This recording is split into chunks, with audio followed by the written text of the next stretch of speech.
Magandang araw mga kaibigan.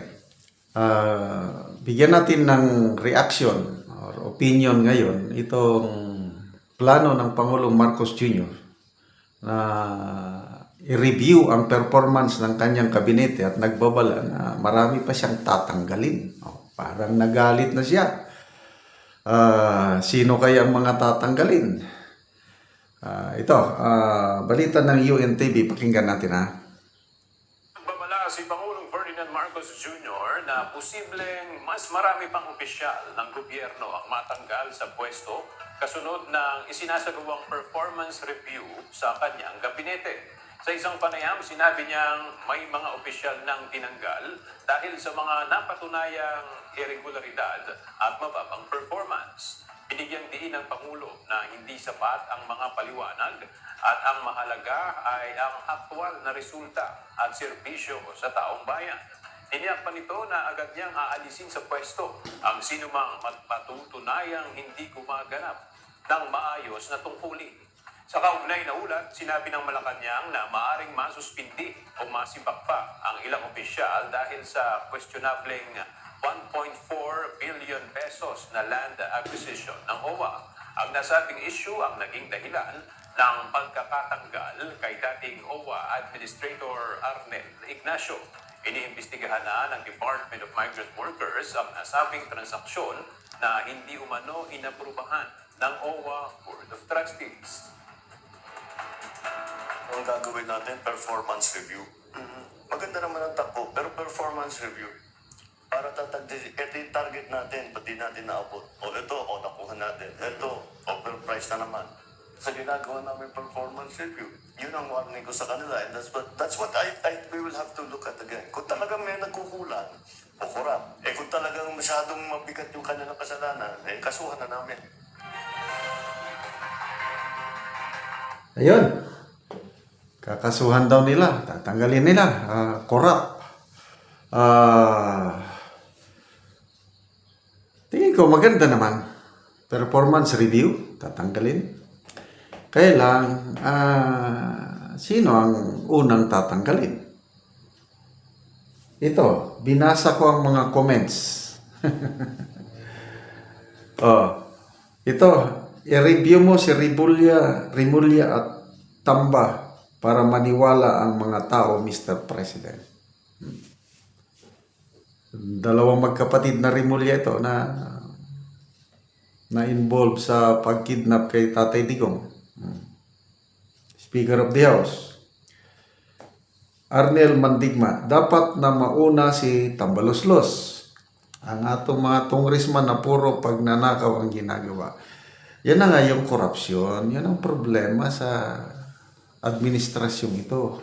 Kaya nga mababa ang trust and approval rating ng Pangulo dahil sa ito yung resulta ng Pulse Asia survey. Pulse Asia. Korupsyon. Talamak na korupsyon. Mataas ang presyo ng mga bilihin. Mababa ang sweldo. Nadagdagan pa sa political nga gulo. So, corruption talaga. Anong nangyari sa budget? The worst, the most corrupt budget in history. Yan ang taning ng mga iba't ibang sectors of society. Isa na dyan, ex-Senator Drilon, Senator-elect Panfilo Lacson, Lacson kasamahan nila sa alyansa. Nagsabi, most corrupt. Anong ginawa ng Pangulo? Ni-review kunuhay. Tapos wala rin nangyari. Kaya sinampan ng kaso sa Supreme Court. Corruption ang... So, paano niya? Tapos tatanggalin lang, kakasuhan. Wala namang nangyayari sa kaso. So, ito, nakikita ko na, ulitin ko medyo nagre-react ang Pangulo itong nangyari, yung midterm election. Talagang supalpal. Lahat ng kandidato ng kanyang partido, 0, walang nanalo. Kakaunting nanalo sa alyansa.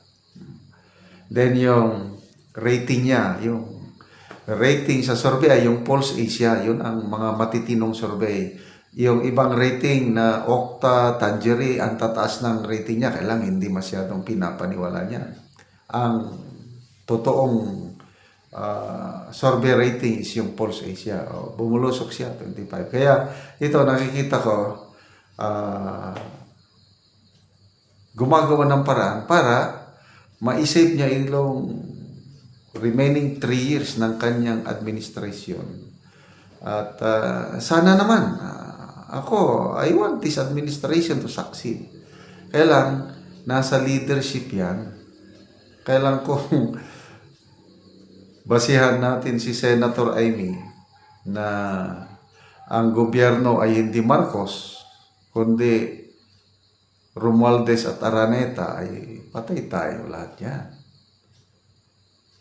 Kaya sana, magpakitang gilas ang Pangulo. Itong last 3 years niya, kaya pa niya kung gusto. Kaya lang, do something kakaiba. Kasi kung ang style niya, katulad lang itong first 3 years, walang mangyari. Sana sundin niya yung payo o suggestion ni Senator-elect Panfilo Lacson. Kailangan niya ng bastonero. Bastonero yung matapang na kinakatakutan. Sang salita lang, manginginig susunod. Ang Pangulo, inamin niya, hindi na daw niya mababago yung ugali niya na mabait. So kung mabait ka, baliwala lang. Okay. Inamin niya sa interview ni Katunying na naiinggit siya sa mga kaibigan niyang CEO sa mga korporasyon dahil isang salita lang, isang utos, sinusunod siya, hindi. Ay nako, kailangan pa daw niyang kumbinsihin. Tapos hindi pwede. Nako, malayo sila ni Tatay Digong natin. Isang salita lang si Tatay Digong. Tingnan mo yung kay Lucio Tan, yung tax collectible. So, salita ko, di binigay yung tax. Nasa leader lang talaga yan. Naku, kung yun na nga, balikan natin si Senator Amy na hindi na Marcos ang nagpapatakbo, kundi Romualdez at Araneta. Walang mangyari. So, hanggang salita lang yan, hanggang interview lang yan. But let's give them a benefit of the doubt. Sana magkakaroon ng changes sa gobyerno at mag-improve naman ang sitwasyon sa ating bansa. May pag-asa pa. Magandang salamat sa inyong pagsubaybay mga kaibigan sa ating channel. Nakakatulong kayo ng malaki sa tribong Talandig ng Bukidnon. Dahil ang ating sweldo dito ay tinutulong natin sa tribo. Namimigay tayo ngayon ng livelihood assistance sa kanila, nagpapatanim ng saging lakatan. Kung may itinanim, may aanihin. Panoorin nyo ang video na ito. Na anak ko sa saging lakatan ni Manoy Sidreno ug akong bisitahon ang iyang asawa. Mayong udto nang. Ay, udto. Nag-aabono ka nang. Nag-abuno ko. Asa day si Manoy nang? Nanginadlaw. Nanginadlaw. Kay palit og bugas. Oo, nindot na gid kaay ang tubo sa saging ninyo nang oh. Nindot na. So nindot na gid nga tan-awon ang saging lakatan ni Manoy. Tungod kay mga dagko na.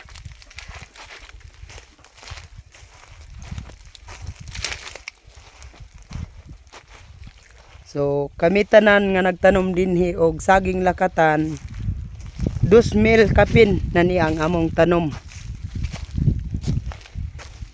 nga saging lakatan. So daghan-daghan na gyud og mga kita gid nato nga dagko na gyud.